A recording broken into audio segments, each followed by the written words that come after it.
Dear students, welcome to our second lecture of module 4 where we will understand the true meaning or statistical meaning of scale-free property. To understand it, we will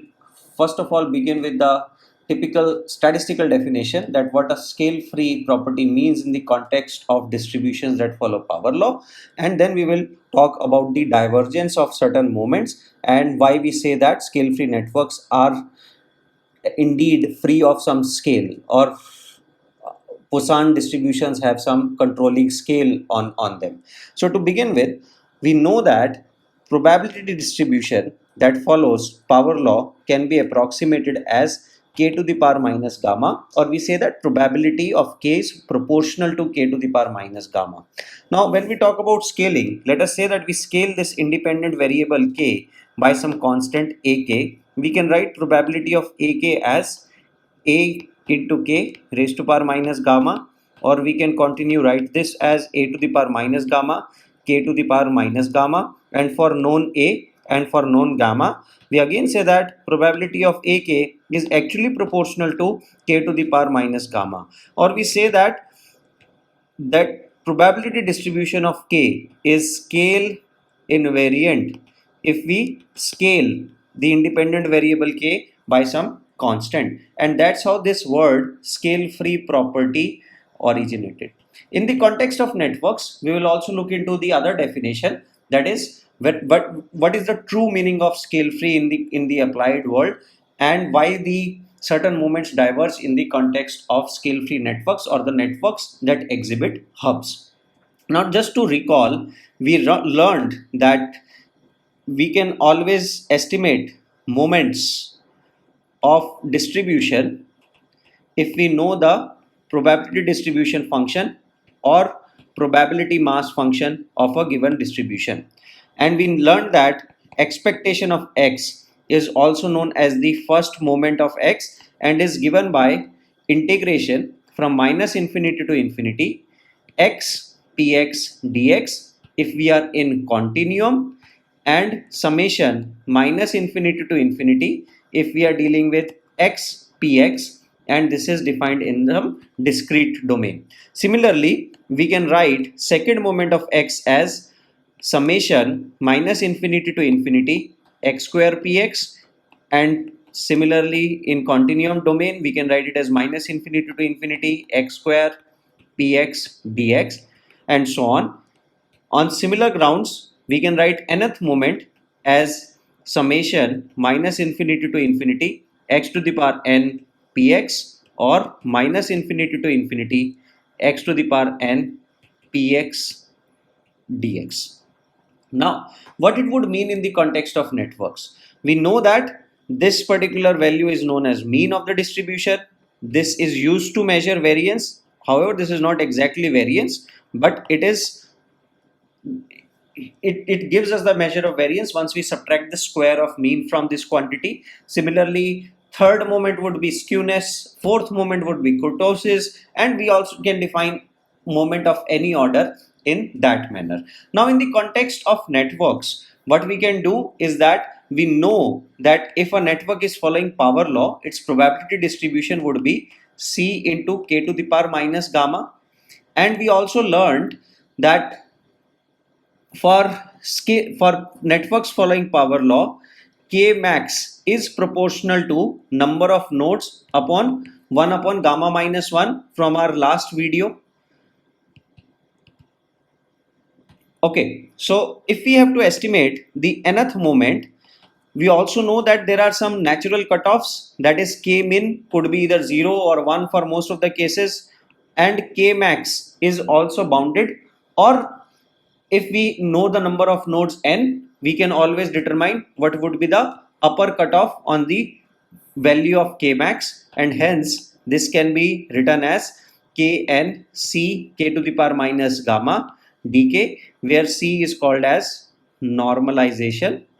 constant. We all again learned about these normalization constant in last video, so if you have not seen it, this is good time to watch it to understand it more clearly. Now, although most of the real world networks are finite, in this case we will learn the asymptotic convergence That is what happens if our n tends to infinity, which would imply our k max from the relation shown in 1 would also tend to infinity. And first of all, let us solve this integral, and then we will apply these kind of what if scenarios to understand the divergent behaviors and non-divergent behaviors of various moments. So we can write kn after solving the integral as c into k into minus gamma plus n plus 1 divided by n minus gamma plus 1, because this would be minus gamma plus n, and when we integrate 1 would be added, and this would be summed from k min and k max, because this is the lower limit and this is the upper limit. And when we put these lower and upper limits, we end up with the expression which looks like c into k max raised to power n minus gamma plus 1 minus k minimum n minus gamma plus 1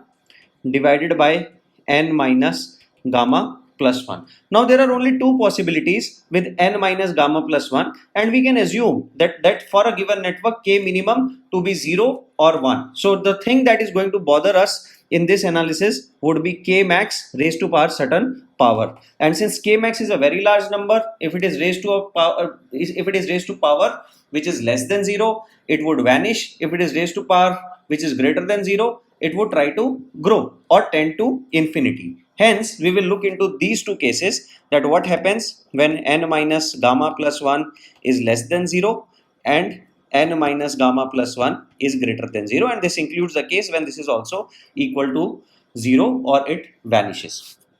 So as we understood that if k max is very large number and n minus gamma plus 1 is less than 0, we say that k max raised to power n minus gamma plus 1 would tend to 0. Think about a number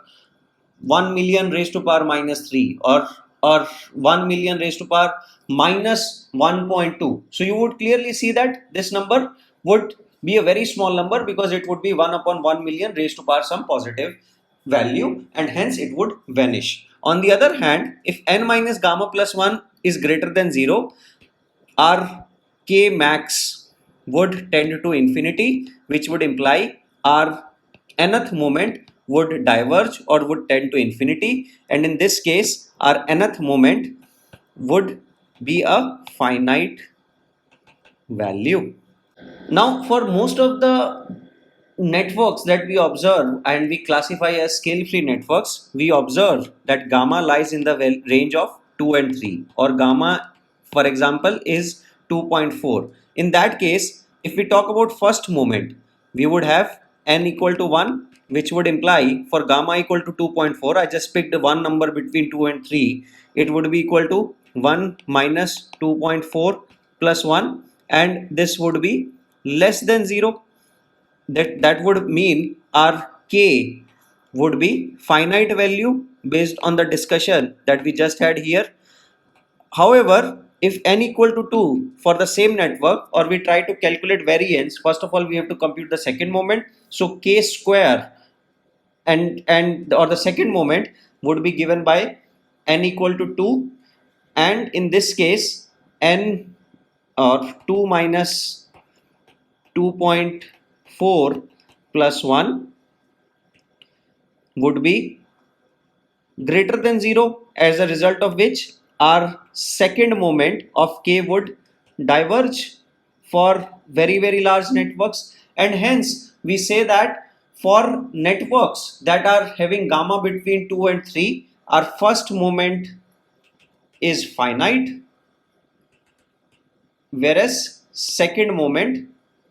is infinite. That means we can have really large values of variance in comparison to mean, and this would become more evident as we progress ahead in this lecture. However, let us look at the case of Poisson process. What happens in Poisson process? In Poisson process, we know that first moment is given by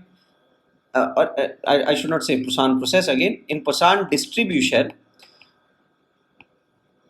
the first moment is definitely average of the network, and second moment is given by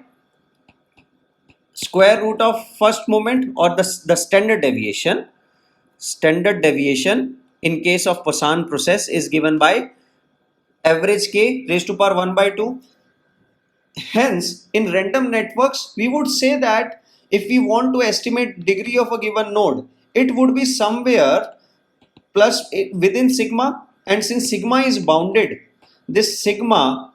or k raised to power 1 by 2 acts as a scale of random network. So this would serve as scale of random network, and hence degrees, most of the degrees would be clustered around the mean. However, in case of scale free networks, your k could be anywhere between plus minus infinity around mean, and hence it would be expected that certain nodes would have exceptionally high degree in comparison to mean if their gamma happens to fall within the range of 2 and 3, because at that point second moment will diverge, and hence these networks become scale free internally. There is no holding back on k, and hence there is no scale to control their value. And this also explains that why hubs are expected or are totally normal when we talk about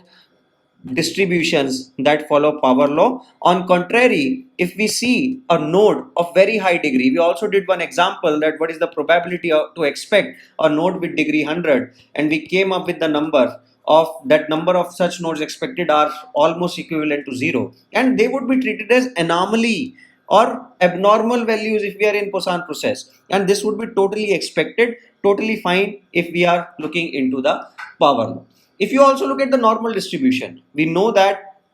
in case of normal distribution, let us say that our degrees follow normal distribution, then even in that case degree of any node would be within certain range of sigma, and we would assume that around 68% or 99% values would be within certain deviation from mean, but we can explain them if we know the mean as well as variance. In case of scale free networks, this expressions take the form of plus minus infinity, and as we will see that for many real world networks, this is indeed the case. That is, if you look at some of the distribution of some of the networks that we are often mentioning, like www in degree, www out degree, email network, citation network, metabolism network, and so on, you see that average k, for example, for World Wide Web, the example with which we started our previous lecture, is around 4.26, and the standard deviation that we observe in that case is around